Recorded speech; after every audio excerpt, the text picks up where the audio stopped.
Well, it was about in late February, early March.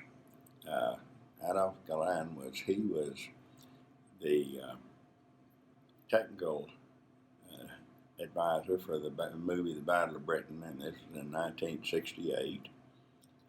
And he and Pedro Santa Cruz, our mentor, the one that our leader, uh, they both flew in Franco's war together in Messerschmitts. Pedro Santa Cruz had well over 9,000 hours in Me-109s alone, flew all the way through the Second World War for Germany, for Luftwaffe.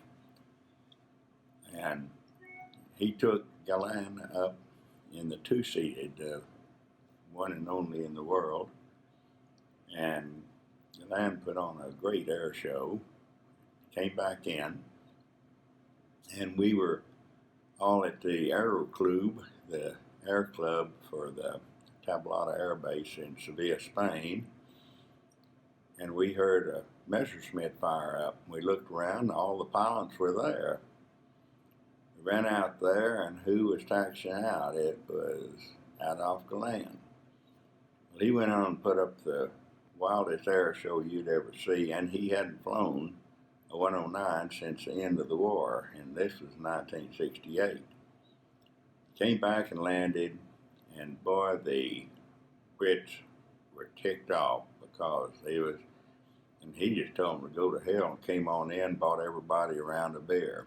He was a super fella and a good friend of mine. And this 109, 220, that was the one that he flew because that was Pedro Santa Cruz. Naturally, he had flown every one of the Spanish 109s. He was a chief test pilot for Hispano.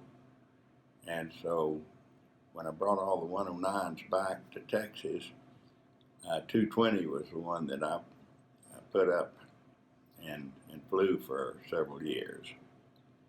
So that's a very historical airplane, if not for anything else, but Adolf Galland flew it.